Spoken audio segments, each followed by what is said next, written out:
नमस्कार दोस्तों, आज के इस वीडियो में हम डिस्कस करेंगे हैकर कैसे बने। तो अगर आप इथिकल हैकर बनना चाहते हैं तो आज के इस वीडियो को लास्ट तक जरूर देखिएगा। हे गाइस, आप देख रहे हैं अलग क्लासेस और मैं हूं अशोक सिंह। चलिए इस वीडियो को शुरू करते हैं। सबसे पहली बात कि अगर हम हैकर की बात करें तो यहाँ पर हैकर दो टाइप के होते हैं। एक होते हैं इथिकल हैकर एंड सेकंड होते हैं अनइथिकल हैकर।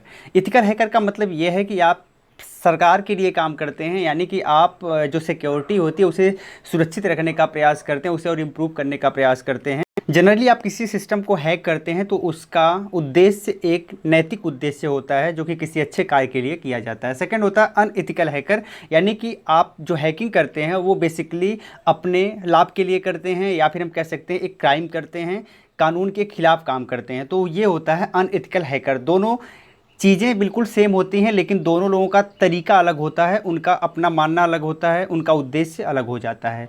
अगर यहाँ पर हम इसके डिटेल में बात करें तो अगर एक वर्ड में अगर समझे तो यहाँ पर जो इथिकल हैकर होते हैं वो होते हैं सिक्योरिटी को इम्प्रूव करने वाले, और अनइथिकल हैकर होते हैं सिक्योरिटी को ब्रेक करने वाले। ठीक है, आगे अगर बढ़ें तो यहाँ पर कुछ बेसिक्स नीड होती हैं जो कि आपको हैकर्स बनने के लिए सबसे ज़्यादा ज़रूरी होती हैं। जो सबसे पहली बात होती है वो होती है कि कंप्यूटर का बेसिक नॉलेज आपके पास होना चाहिए। एक्चुअल में कंप्यूटर आपको चलाना आना चाहिए, सारी बेसिक चीज़ें आपको क्लियर होनी चाहिए।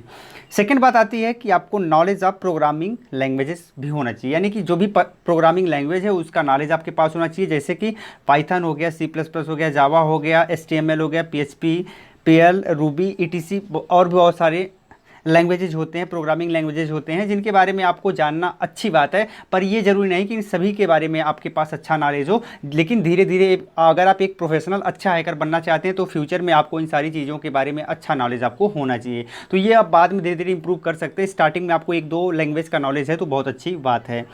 थर्ड बात आती है यहाँ पर नेटवर्किंग का भी आपके पास अच्छा नॉलेज होना चाहिए। नेटवर्किंग में आपके पास TCP/IP का अच्छा नॉलेज होना चाहिए। इसके साथ ही साथ टोपोलॉजी, IPv4, IPv6 इनका अच्छा नॉलेज होना चाहिए। अगर आप एक अच्छा हैकर बनना चाहते हैं तो अगर आपके पास नेटवर्किंग का अच्छा नॉलेज नहीं है तो आप एक अच्छे हैकर नहीं बन सकते, आप सिस्टम को ब्रेक नहीं कर पाते हैं। इसके बाद अगली बात आती है डाटाबेस। तो यहाँ पर डाटाबेस के बारे में भी आपको नॉलेज होना चाहिए। जो भी डाटा होते हैं वो एक्चुअल में डाटाबेस में कलेक्ट होते हैं। तो फाइनली डाटाबेस के बारे में अगर आपके पास अच्छा नॉलेज है तो ही आप ईजिली किसी सिस्टम को क्रैक कर सकते हैं, किसी वेबसाइट को क्रैक कर सकते हैं और उस डाटा को ईजिली आप टेक ओवर कर सकते हैं। तो यहाँ पर इसमें आप MySQL, Oracle, इन सब के बारे में अच्छा नॉलेज आपके पास होना चाहिए। इन सब के बारे में अगर आपके पास अच्छा नॉलेज है तो फाइनली आप अच्छा हैकर बन सकते हैं।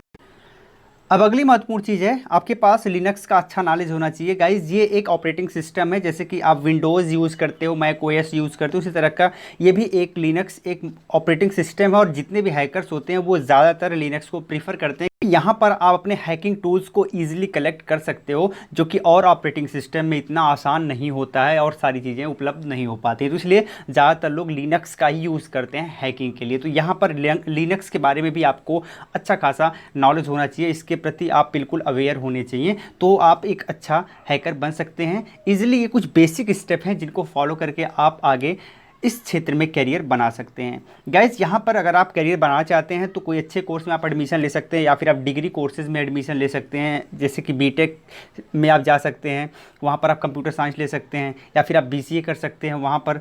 तो इन सब क्षेत्र में भी आप एडमिशन ले सकते हैं। ये डिग्री कोर्सेज़ हैं। इसके लिए कोई आपके पास जो एलिजिबिलिटी क्राइटेरिया वो कम से कम 10+2 आप पास होने चाहिए। बेसिकली अगर आप डिप्लोमा और सर्टिफिकेट कोर्सेज करना चाहते हैं तो इसके लिए कोई बेसिक एलिजिबिलिटी क्राइटेरिया नहीं है। और हाँ, ये चीज़ है कि आपके पास थोड़ा सा कंप्यूटर का नॉलेज हो तो बहुत अच्छी बात है। बाकी बहुत सारे कोर्सेज हैं जो स्पेशल हैकिंग ओरिएंटेड होते हैं, तो उनको आप करके अच्छा करियर बना सकती है। तो इस प्रकार से आप देखेंगे तो इस क्षेत्र में आपका करियर ईजिली बन सकता है और बहुत अच्छा आज के डेट में ये क्षेत्र माना जा रहा है। अगर आप इथिकल हैकर बनते हैं तो, अगर आप अनइथिकल हैकर बनते हैं तो फाइनली आप जुर्म करते हैं, और जुर्म जानते हैं कि जुर्म का जो अगर आप अनइथिकल हैकिंग करते हैं तो ये एक जुर्म है, और जुर्म की उम्र काफ़ी लंबी नहीं होती है। तो इसलिए कभी भी अगर आप जाइए तो इथिकल हैकरिंग के क्षेत्र में जाइए और अपना करियर बनाइए। बहुत बहुत धन्यवाद। जय हिंद।